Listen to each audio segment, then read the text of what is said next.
Рахмат. Мына мончого түшөсүңөр да, мончо бар да. Мончого түшкөндө бардыгы аппак болуп чыга бербейт да. Бирөө кайра эле кир бойдон чыгат, кээ бирөө аппак болуп чыгат, бирөө келип мончонун кайра кирин жуктуруп алып чыккандар бар. Ошол сыяктуу да. Өзү мечиттен чыккан адам тамеки тартпаш керек, чылым чеккенге болбойт, арак ичкен таптакыр болбойт. Аны мончого кирген бардыгы аппак болбогондой эле ошондо. Анан мончого кирсең деле мончо жаман экен дебейт, өзүң жуун алган жоксуң деген сөз да. Кир ушагайт отуруп эле ошо кирлердин баарын чогултуп алып кайра чыккандай кеп. Ошон үчүн ошол намазын жакшы окуп алыптыр деп айтабыз. Анткени намазды окуу деген түшүнүк бар, намаз тургузуу деген түшүнүк бар да. Намазды тургузуу тирилтүү мына ошол жаман иштерден кайтарат. Анан ошол тамеки чекпей койгонго, жанагыдай насыбай чекпей койгонго, тартпай койгонго күч жетпеген намаз, демек намаз деле болбоптур деген сөз да бир тууганым. Ошон үчүн ал намазды дагы кайталап окуш керек. Ал намазды кайрадан карап чыгыш керек. Балким дааратын туура эмес алган, балким намаздын бир жери туура эмес. Ошон үчүн ага теңелбеш керек. Ал туура эмес. Туура эмес. Дагы суроолор. Сигарет насыбай дааратты бузат? Бузбайт дааратты. Дааратты бузбайт, бирок бузбаганы менен андан башка нерселер да көп нерсе бузбайт да. Мисалы үчүн кум деле бузбайт да, бузбайт деле кум жей бербейт эч кимче. Ошо гана бузбайт экен деп кечке сигарет чегип албаш керек да. Кум жеп алса даарат, семент жеп алса даарат бузбайт. Семент жеп туруп суу ичип алсаңыз даарат бузулбайт андан. Бирок ичке катып калат, семент чыкпай коет кийин. Ошол сыяктуу эле да. Ошон үчүн ал даарат бузбайт деген аны чексе боло берет деген сөз эмес. Бузбайт. Тамеки насыбай булар шариатта болобу колдонгон. Жолдошума арам боло тартпа десем, чубак ажы макру деп айткан дейт. Ооба Ниматул ажы арам деп айткан. Айтып коюңуз, чубак ажы нукпа, Нимат ажы нук деп. Макру болсо жакшы ошо, урматтуу бир тууганым. Макру болгон нерсе бул жаман, жакшы эмес. Дуанын кабыл болушу күмөн болуп калган маселе. Тамеки насыбайды саудиялык аалымдар, мисырлык аалымдар көпчүлүгү арам деп айтат. Мен макру деп айткан менен. Анан эми мен айтканым менен жүрө турган болсоңуз, анда мен тамеки тартпа деп айтам, таптакыр эле. Урматтуу бир тууганым, жакшы эмес. Орозодо сигарет менен насти ашказанга барбайт деп чегип жүргөндөрү туурабы же орозону бузат? Ашказанга түтүн кирип атпайбы? Ашказанга кирбесе тамактан өткөн болсо эле өлдү, бүттү. Түтүн бузат. Сигарет орозону бузат, настай орозону бузат. Ал макру тахрими, арамга жакын. Ыпылас. Даарат сындырбайт тургу. Бирок даарат сындырбайт десе аны чексе болот деген сөз эмес. Эшектин тезеги да даарат сындырбайт. Оякта Эшмат деген сопун эшеги бар, күгөк эшеги. Ошонун тезегин бирөө тойгончо жесе даарат сынбайт экен да. Бирок даарат сынбайт деп жеп алган эч ким жок да. Ошого тамеки даарат сындырбайт десе, чексе боло берет деп түшүнбөгүл, урматтуу туугандар. Болгону китепте да айтылган эмес даарат сындырат депчи. Бирок орозону бузат бул нерсе көтө. Орозону бузса даараттан. Жок, андай эмес таксыр. Ондо бияка чыгып айтыңыз. Айткандан дипломду көрсөтүңүз. Макулбу? Бу динде ар ким оюна карап айта бере тургандай эмес. Азирет Али айткан. Бу дин акыл менен болбойт. Өз кичине башың бар. 5-класс билимиң бар, акыл менен сүйлөбө деген. Эгерде дин акыл менен сүйлөнсө, мәсиге мәс тартканда, мәсин үстүн эмес, астында тартат элек деген да. Асты кирип болот, үстү кирип болбойт. Ошого динге акылыңарды киргизбегиле. Математикага иштет, башкага иштет, күчү иштет. Бирок динди Куран менен сүннөткө кой, молдого кой. Татардын бир жагы сөзү бар. Уста бар жерде колуң тый, молдо бар жерде оозуң тый дейт да. Ошо тыйыш керек тууганым. Насыбай бул деген макру, арамга дегенге чейин баргандар бар. Анан кече ошол Ниматул ажыбыз Жалалабадта сүйлөп, ошол насыбай тарткан адамдар өлүп калса жууганда, ушул таңдайын кесип алып туруп анан жуйт экен деп айтып аткан сөзү өзү деле айтты, буну такыбачылык айтып атабыз деп. Антип кеспейт албетте, бирок ошол насыбай деген оор, жакшы эмес дегенди мындай бир кандай десек, мындай сүрөттүү түрдө мындай түшүндүрүп айтып бергиси келди. Аны мага айткан, ушинтип айттым, мен мындай болбойт, бирок ушинтип айтсаң адамдар ой жаман экен деп чочулап калабы деген мааниде. Ошондуктан насыбай жакшы эмес, аны колдоштун кереги жок, коргоштун кереги жок. Кээ бир молдокелер насыбай деп айтып калсаң эле, ошол эмнеге анте бересиң, ошо насыбай кылгандар деле кызматыңарды кылып атпай палан түкүн деп ушинтет. Жок, насыбай жакшы эмес, тамеки жакшы эмес, макру, тахрими, дааратты бузат, орозону бузат, орозону насыбай чеккен бузат.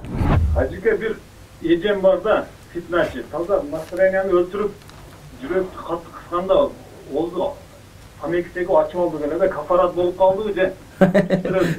Kafarat bolat. Kafarat bolat. Koy, orozaçılar desең dagы баягы жалды настроениени өлтүрүп. Жок, сиз ошондо дароо намаз окусаңыз болбойбу? 2 рекет намаз окуп дарата да койсоңуз. Каптуу сыгылып кеткенде Душка түшө койсоңуз жок дегенде. Эми кафарат болуп калды. Kafarat болот. Ошону билейин деп. Kafarat болот, Кудай сактасын. Дуа кылыңыз фитначы эжеңизге. Анан эгерде фитначы болсо телефонду ачпай койсоңуз деле болот. Анан телефонду ыргытып берсеңиз жакшыраак боло эле дейм да. Эми ошондой болот. Кафаратты кажыка тутуп бере албаса баягыдай 60 Мисkin. Тамак берсек болот а? Бирок тутуп бере албайт, ден соолук жол бербейби же кандай? Тутуп бере албайт дегенде ден соолук жол бербес, урматтуу бир тууганым. Анан жөн эле ушу тутуп бере албайт элем деп эле анан адамдар кафарат өтүп кетсе башкага болбойт да. Тута албай калса 60 мискинге тамак аш берет, урматтуу бир тууганым.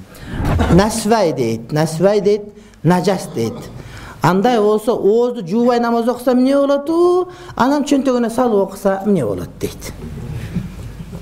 Нажас деп мен эч оюма келбепти нажас насвай боюнча, бирок тооктун тезегин жасап атат, ошону көрдүк. Эгер тооктун тезеги кошсо бул нажас деген сөз болот. Анда оозун жанагыда чайкабай туруп наша дейинде эмне аты? Насвай чексе анда намаз өтпөйт. Көрдүңөрбү? Болбойт деген сөз да нажас болуп атпайбы? Анан чөнтөктө турган болсо нажас. Жаман бир нерсени салып алганда кеп болот. Ал дагы болбойт. Илля буну өзүнө бош салат, пакетке коруп салат, ошон үчүн талаш болуп калыш ыктымалы бар, кичине жакшы эмес. Тамеки маскасы рималатса чыдай чегип. Ал бузат тамеки, жаман эме, сасык эме. Ошондо орозо бузулат. Бузулат, бузулмак турсун бузулат. Тамекини таштап эле койбойсузбу? Бир досубуз бар, тамекини чегип бүтө элек, бирөөнү түтөт даяр турчу да оозуна кете экөөнү салып алчу билбейм, айтор ажыга кетип ат, бир отурду таштаган ошо бойдон чеккен жери жок. Демек адамга эрк керек экен, урматтуу бир тууганым. Таштап коюш керек болду. Ал сассык, үй бүлөдө балдарга жаман. Өткөндө бирөө өз охранник экен, анан күнүгө 70 сомдук сигарет чегет экен. 10 күндө 700 сом, 2100 сом бир айга. Өз айлыгы 4000 сом. Анан 2000 сигарет. Эми кайсарыңа сигарет чегесин? Таң каласың, тоба кылай, Кудайдын кудурети. Болбой чекпеңиз таксырын. Бул жакшы эмес. Бул жакшы эмес сигарет чеккен. Токтотуш керек аны. Ал ыры сүйөктүн эле иши. Нас чексе дарат, нас ушул жерде барбы?